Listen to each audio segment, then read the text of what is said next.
வணக்கம். செல்வகுமாரின் முக்கடல் காற்று பற்றிய அறிவிப்பும் இலங்கைக்கான வானிலை ஆய்வறிக்கையும். அதிகாரப்பூர்வ முக்கடல் காற்று பற்றிய அறிவிப்பிற்கு இந்திய வானிலை ஆராய்ச்சித்துறை அறிக்கையை பார்க்கவும். 2025 ஜனவரி 29 புதன்கிழமை அதிகாலை நிலவர ஆய்வறிக்கை. முதலில் முக்கடல் காற்று பற்றிய அறிவிப்பு.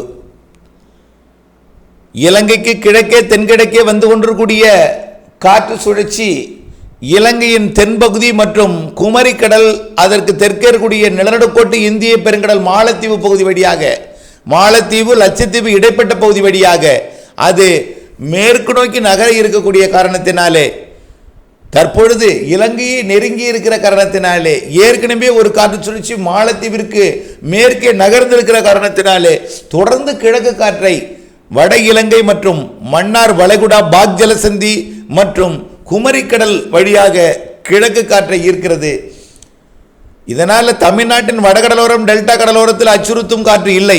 ஆனால் ராமநாதபுரம் மாவட்டம் ராமேஸ்வரத்திற்கு தெற்கே மன்னார் வளைகுடாவிலையும் குமரிக்கடல்லையும் அச்சுறுத்தும் காற்று இருக்கிறது.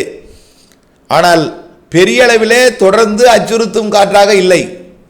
விட்டு விட்டு அவ்வப்பொழுது வீசக்கூடிய காற்று 45 கிலோமீட்டர் வேகம் கொண்ட காற்று குமரிக்கடலிலும் மன்னார் வளைகுடாவிலும் இருந்து கொண்டிருக்கிறது. அது மாலத்தீவு தூத்துக்குடி, மாலத்தீவு லட்சத்தீவு, மாலத்தீவு கொழும்பு இடைப்பட்ட சரக்கு போக்குவரத்திற்கு எந்தவித பாதிப்பையும் அச்சுறுத்தலையும் கொடுக்காது. ஆனால் விழிப்புடன் பயணிக்க வேண்டும். இன்றைக்கும் நாளைக்கும் அச்சுறுத்தும் காற்று லேசாக விட்டு விட்டு அவ்வப்பொழுது இருக்கும். அதாவது அச்சுறுத்தும் காற்று லேசாகனா 45 கிலோமீட்டர் வேகத்தில், குமரி முனையை ஒட்டி ஒரு சில நேரங்கள் 55ஆக இருக்கலாம். ஆனால் அது 30ஆம் தேதி வரைக்கும் தான் தெரிகிறது. 31ஆம் தேதி இருக்கலாம். ஆனால் காற்று சுழற்சி அடுத்ததாக தமிழ்நாட்டின் கரையை ஒட்டி, அதாவது மன்னார் வளைகுடா மற்றும் குமரிக்கடலை ஒட்டி தென் தமிழ்நாட்டின் கரையை ஒட்டி மேற்கு நோக்கி நகரும் பொழுது மழை பொழிவு மட்டுமே கொடுக்கும். கிழக்கு காற்று மூன்றாக பிரிக்கப்பட்டு வட இந்திய நிலப்பகுதியை நோக்கி 35%, தமிழ்நாட்டின் தரைப்பகுதியை நோக்கி ஒரு 30%, தெற்கு தென்மேற்கு திசையை நோக்கி ஒரு 35%, 100% காற்று மூன்றாக பிரியும் என்பதனால இப்பொழுது இருக்கக்கூடிய இந்த 45 கிலோமீட்டர் வேகம் கொண்ட காற்று என்பது 1ஆம் தேதி 2ஆம் தேதி வாக்கில் குறைந்திருக்கும். ஆகவே இருந்தாலும் எப்பொழுதாவது ஒரு முறை 45 கிலோமீட்டர் வேகம் கொண்ட காற்று அச்சுறுத்தும் காற்று இருக்கும். இப்போ இதிலிருந்து என்ன புரியுது? அச்சுறுத்தும் காற்று பெரிய அளவில் இல்லாவிட்டாலும் நீண்ட இடைவெளிக்கு பிறகு ஒரு காற்று திடீரென்று வீசலாம். அவ்வளவுதான். தொடர்ச்சியாக வீசுவதற்கு வாய்ப்பில்லை. குமரிக்கடலில் மட்டும் அந்த காற்று தொடர்ந்து இருந்து கொண்டிருக்கும். 2ஆம் தேதி 3ஆம் தேதி கூட. ஆனால் அது நாளொன்றுக்கு ஓரிரு முறை திடீரென்று வீசலாம். எச்சரிக்கையுடன் மீன்பிடிக்க வேண்டும். அவ்வளவுதான். காற்று அச்சம் பெரும்பாலும் இந்த 8ஆம் தேதி 9ஆம் தேதி வரைக்கும் வடகடலோரத்துக்கு இல்லை. ஆனால் 10ஆம் தேதி 11ஆம் தேதி வாக்கிலே வரக்கூடிய அடுத்த காற்று சுழற்சி கொஞ்சம் காற்றை கொடுக்கலாம். 7-8 தேதிகளிலே கொஞ்சம் காற்று இருந்தாலும் அது குமரிக்கடல் மன்னார் வளைகுடாவுக்கு மட்டுமே விட்டு விட்டு வீசும் காற்று இருக்கும். ஆனால் தமிழ்நாட்டின் கடலோர பகுதிகளுக்கு 11-12 தேதிகளிலே கொஞ்சம் கிழக்கு காற்று அதிகமாகலாம். தமிழ்நாட்டின் தரையில் கூட லேசாக இளைய செய்யும் காற்று மேற்கு திசை நோக்கி 11-12 தேதிகளில் இருக்கலாம். ஆக இவையெல்லாம் அச்சுறுத்தும் காற்றே தவிர முற்றிலுமாக மீன்பிடித்தலுக்கு தடையாக அமையும் காற்று அல்ல. ஆனால் எடை குறைந்த படகுலே குமரிக்கடலிலும் மன்னார் வளைகுடாவிலும் மீன்பிடித்தலை தவிர்த்திடுங்கள். விசைப்படகில் மீன்பிடிக்கலாம். காற்றின் திசையை எதிர்த்து போராட முடியும். ஆனால் எடை குறைந்த படகுக்கு திடீர் காற்று சற்று அச்சுறுத்தலையும் பாதிப்பையும் ஏற்படுத்தலாம் என்பதை நினைவில் கொண்டு, எடை குறைந்த படகில் நீங்கள் 1ஆம் தேதியிலிருந்து மீன்பிடிக்கலாம். 2 நாட்களுக்கு வேண்டாம் என்பது என்னுடைய யோசனையாக இருக்கிறது. ஆகவே இதுதான் இப்பொழுதைய காற்று பற்றிய ஆய்வறிக்கை. கடல் நீரோட்டத்தை பொறுத்த வரைக்கும் அரபிக்கடலிலே லட்சத்தீவு பகுதியை ஒட்டி, அதாவது கேரள கடற்கரைக்கு மேற்கே வலுவாக கடல் நீரோட்டம் இருக்கிறது. ஒட்டுமொத்த இந்திய பெருங்கடலுடன் நிலநடுக்கோட்டு பகுதியில் வலுவான நீரோட்டம் இருக்கிறது. தமிழ்நாட்டின் கரைக்கு அப்பால் இலங்கைக்கு கிழக்கே, தமிழ்நாட்டு கரைக்கு கிழக்கே வலுவான நீரோட்டம் இருக்கிறது. இவையெல்லாம் கணக்கில் கொள்ள வேண்டும். நீரோட்ட அறிக்கை தேவைப்படுமான விரிவான அறிக்கையாக நாளை சமர்ப்பிக்கிறேன். அடுத்ததாக இலங்கைக்கான வானிலை ஆய்வறிக்கை. இலங்கையை பொறுத்த வரைக்கும் நேற்றே தென்னிலங்கையில் மழைப்பொழிவு தொடங்கிவிட்டது. இன்றைக்கு இந்த அறிக்கை பதிவு செய்து கொண்டிருக்கூடிய இந்த அதிகாலை நேரத்தில் இலங்கையோட கல்முனைக்கு தெற்கே மழை பொழிவு. உள்ளே மத்திய இலங்கை, அதாவது தெற்கு மத்திய இலங்கை ஹம்பந்தோட்டாவோட பகுதி தொடங்கி அனுராதபுரம் வரைக்கும் உள்ள மத்திய இலங்கை, அதாவது கிழக்கு கரை, அதாவது மேற்கு கரை கொழும்பும் இல்லாமல் கல்முனையும் இல்லாமல் மத்திய பகுதிகளில் தற்பொழுது தொடர்ந்து நீடித்து நின்ற மழை பொழிவு கொடுத்து கொண்டிருக்கிறது.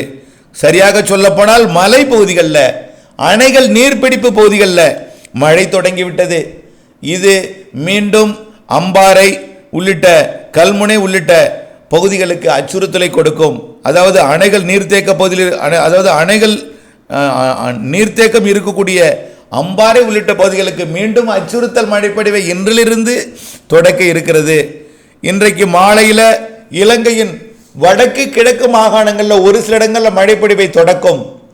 நாளை அதிகாலை காங்கேசன்துறை, யாழ்ப்பாணம் உள்ளிட்ட வடக்கு மாகாணங்களுக்கும் மழைப்பொழிவை தொடக்கிடும். நாளை 4 மணி, அதாவது 1 மணி அளவிலே திரிகோணமலை மற்றும் முல்லைத்தீவு பகுதிகளில் நல்ல மழைப்பொழிவை கொடுக்க தொடங்கி நாளை அதிகாலை 4-5 மணி அளவில் யாழ்ப்பாணம் காங்கேசன் துறைக்கெல்லாம் மழைப்பொழிவை கொடுக்க தொடங்கிடும். அந்த நேரம்தான் தமிழ்நாட்டின் கோடியக்கரை முனைக்கும் மழைப்பொழிவை கொடுக்க தொடங்கும் என்பதை நினைவில் கொள்ளுங்கள். ஆக நாளையிலிருந்து 2ஆம் தேதி வரை இலங்கைக்கும் மழை இருக்கிறது.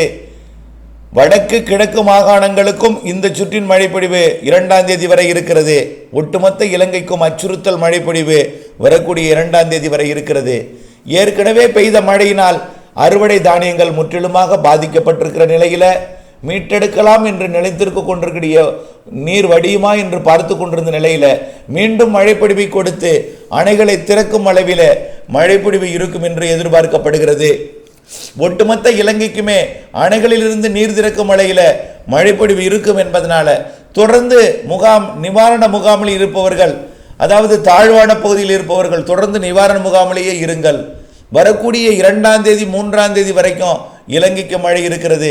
2ஆம் தேதி வரை ஒட்டுமொத்த இலங்கைக்கும், 3ஆம் தேதி தென் இலங்கைக்கு மழை இருக்கிறது என்பதை நினைவில் கொண்டு, மழை இருக்கிறது என்பதை நினைவில் கொண்டு அதற்கேற்ற முன்னேற்பாட்டுடன் இருங்கள்.